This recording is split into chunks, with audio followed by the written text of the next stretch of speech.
Are you feeling listless in open RVR? Does a sense of true purpose often elude you? Does roaming with the Blob leave you with feelings of inadequacy and loneliness? Do not despair. We can help. Okay, that's enough of that. Okay, welcome back to another edition of the Reckoning Monologues. And this one follows kind of shortly after Volume 8. Well, something came up on the forums that I did want to talk about, and it's from the thread, what is your goal in RVR? But I don't really want to spend time on the survey itself or some of the answers that the survey drew, because again, the OP here did a fine job of making his case. What I want to talk about is a post that showed up on page 4, this one here by Uberlix. Now, when it comes to Uberlix, I'm not criticizing him or attacking him, blah, blah, blah, all the things I'm supposed to say. I just want to comment on some of the points that he made.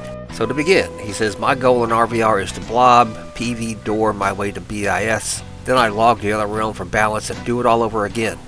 Great success. Now this is, of course, satire. And how does that make you feel?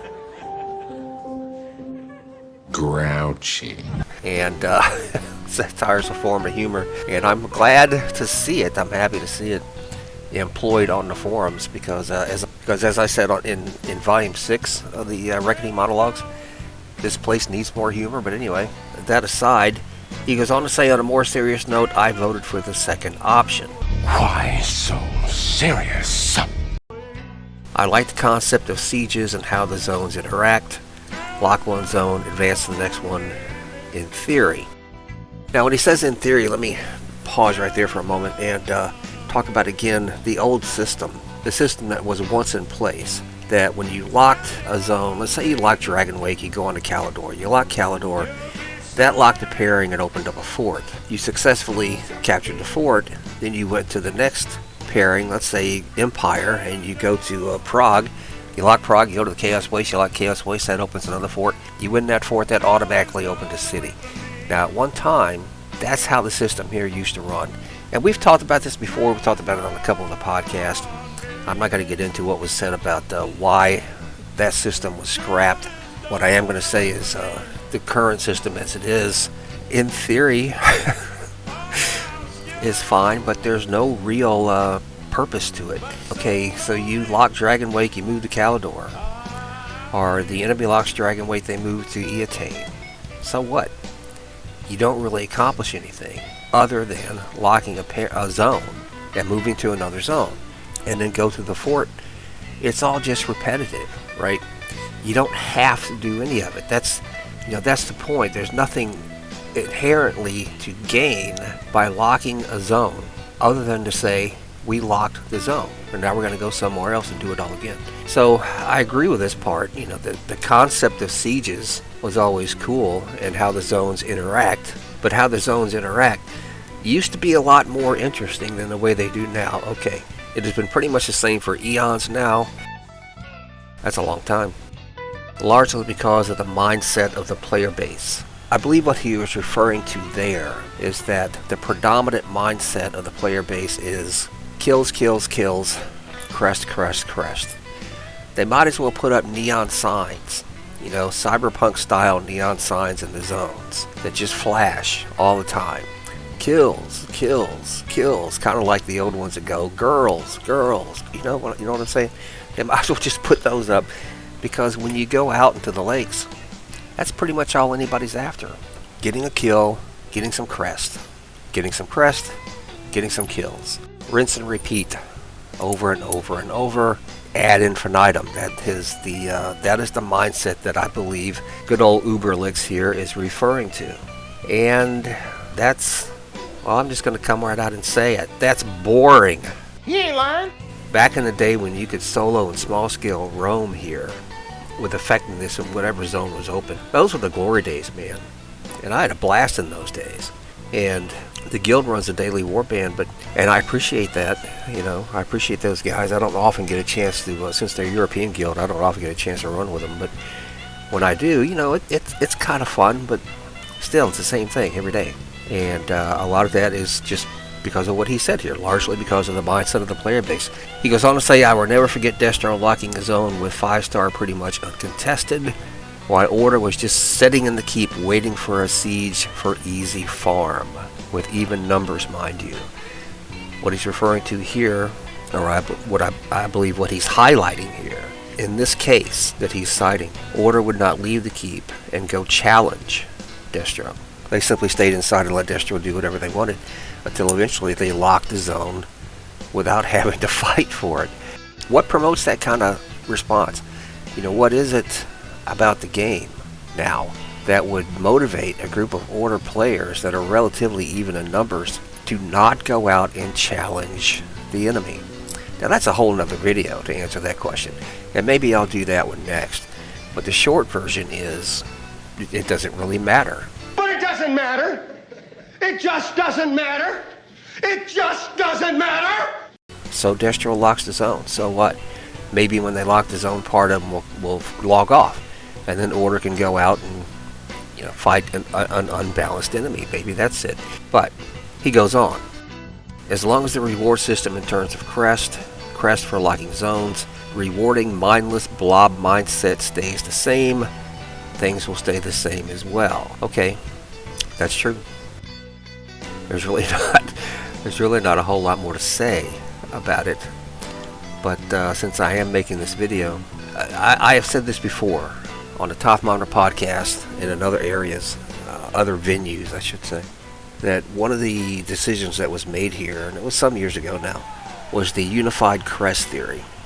There used to be, Sovereign Crest, Invader Crest, Vanquisher Crest, not Bloodlord, but the Scenario Crest that you could get to buy the different sets of armor.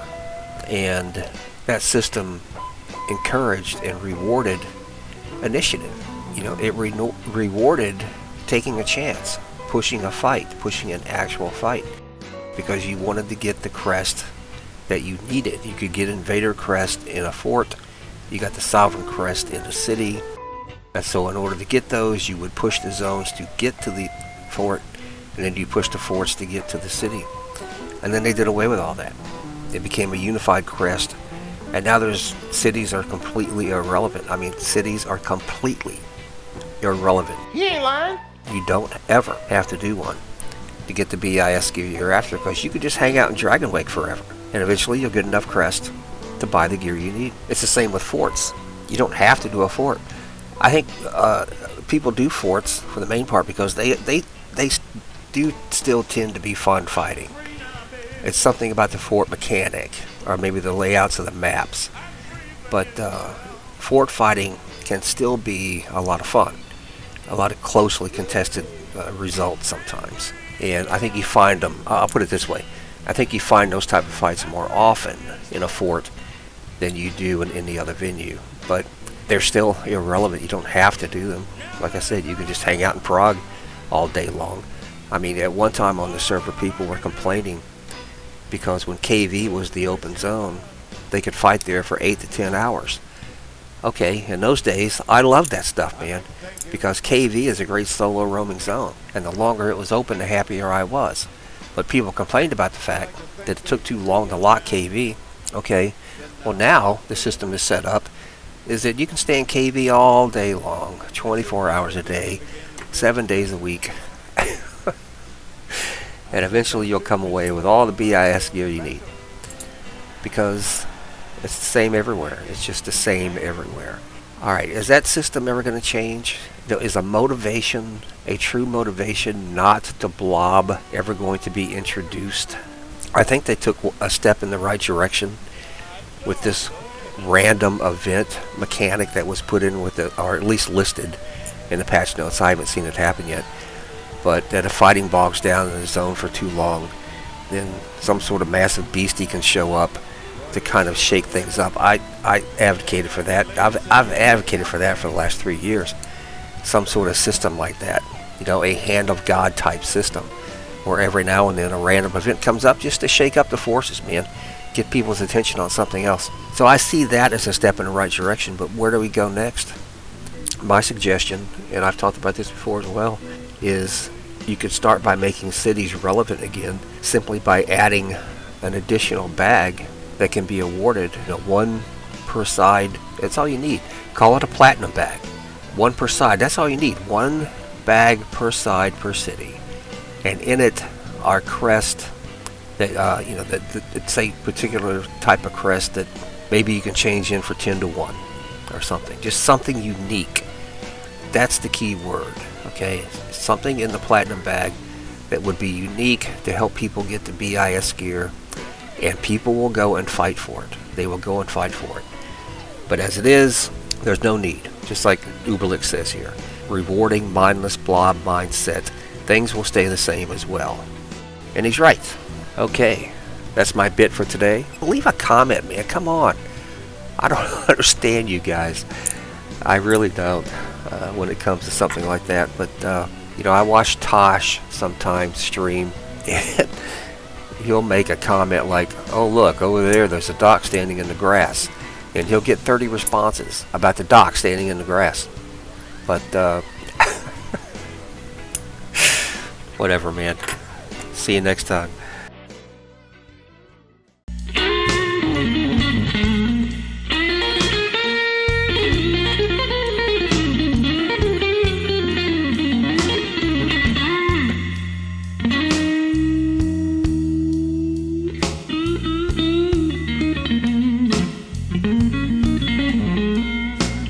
The Khaleesi of the Great Grass Sea, the Unburnt.